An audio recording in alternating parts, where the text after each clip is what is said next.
Hey, good morning, Twin Lakes Church. I'm Kyle. I'm the young adult pastor, and I am happy to be with you this morning to share for today's daily devotional. As you know, if you were at church this past weekend, we've continued on in our Advent playlist series where we are looking at different Christmas songs in Scripture. And we, this past weekend, looked at Zechariah's song in Luke chapter 1.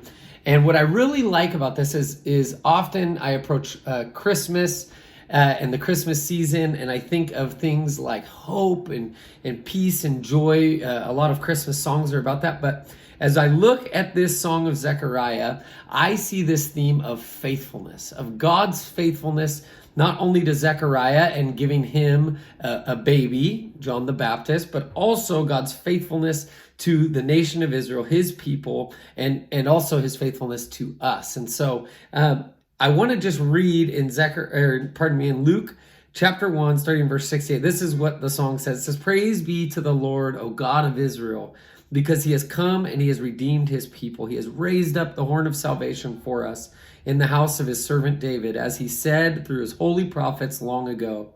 Salvation from our enemies and from the hand of all who hate us, to show mercy to our fathers and to remember his holy covenant.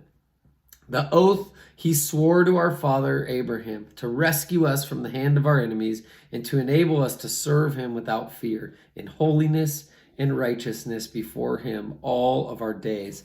And that's just half of the song. He continues on to talk about the blessing of John the Baptist to him who's going to prepare the way for the Lord. And he's just singing this song of praise for God's faithfulness. And as Pastor Renee reminded us this past Sunday, not only that, but if you know much about the story, Zechariah previously, like 9 months before, when he was told they were going to have a baby, he didn't necessarily believe right away. And so the angel Gabriel silenced him. He wasn't able to talk.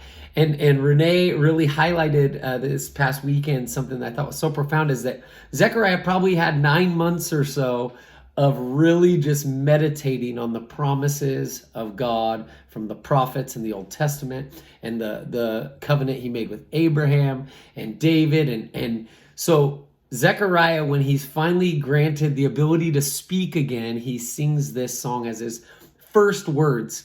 And it's profound because it's filled with his gratitude for God's faithfulness. And it makes me think about you and me and Christmas season and everything it could become in our lives and what it can be made to be about. And my hope is that you, like I've been challenged, but that you would be challenged as well this Christmas season to reflect back on how God has been, one, faithful to you specifically in your life. Maybe you've written things down, or you can go back and look at old prayer journals, or maybe you can just make a list now of the things you have struggled through or prayed for in the past year and how God has been faithful to you. And then also to reflect on how Christmas is ultimately about God's gift to us of his grace through Jesus Christ and salvation, and that we can be grateful for his faithfulness and his love. Despite how broken and sinful we are, he came to earth to save us. And so I hope that's encouraging, and I hope that challenges you this week. Love you guys, and we hope to see you this weekend.